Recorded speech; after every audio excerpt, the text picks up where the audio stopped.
The 28th of January marks the 82nd anniversary of the labor disturbances of 1935, better known as the Buckley's riots. Although the National Archives holds both the Daily Bulletin and the Union Messenger for that day, we chose to share with you the Union Messenger of January 31st, 1935, because it contains the editor's version of the events. The editor or proprietor was J. Matthew Sebastian, and Joseph N. France was his assistant. The official version of the events was published soon after the incidents and has tended to color the story that has survived to this day. The Trouble Center. Having arrived at Buckley's, the strikers in a very short while succeeded in gaining the assurance that the strike would not be broken. Assembled at the western portion of the estate yard, the crowd had no occasion to create undue disorder. They were ordered out of the yard by the manager, Mr. E.D.B. Dobridge, who, along with the overseer, Mr. Edmund Pood, was equipped with a shotgun. The firearm was discharged in the crowd, and, as a result, 4 persons suffered minor wounds. Cane fires. A number of cane fires on Shadwell as well as on College and Douglas Estate took fire early yesterday afternoon. We understand that laborers have turned in to cut the burnt canes upon the promise of an increase of wages.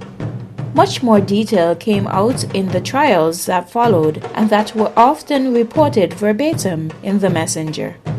We believe that the trial records may have been lost in the courthouse fire of 1982, which makes the newspapers the only source of information and therefore an invaluable resource. Unfortunately, newspapers were published on the cheapest paper available and were not intended to last. Heat and moisture in our tropical environment only hastens the process of deterioration. This issue of the Messenger has missing fragments in the print areas and damaged edges. We have strengthened it with archiving mending tissue, which will extend its life significantly. In order to minimize the wear and tear of the surviving papers, the National Archives is attempting to scan these older fragile newspapers and eventually make them available online.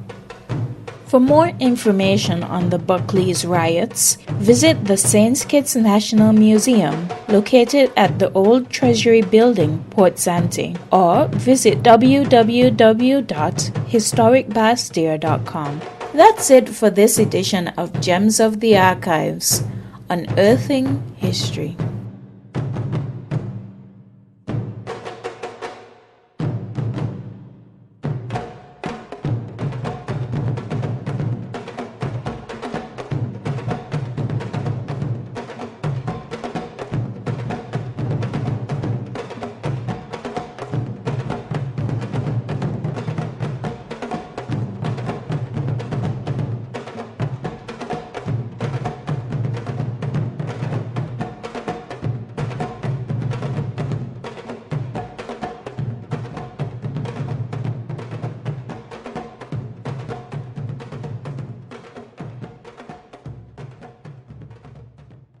Visit the SKNIS on YouTube to watch informative, exciting, and thought-provoking programs such as Working for You, Current Speeches, SKNIS exclusives, and much more.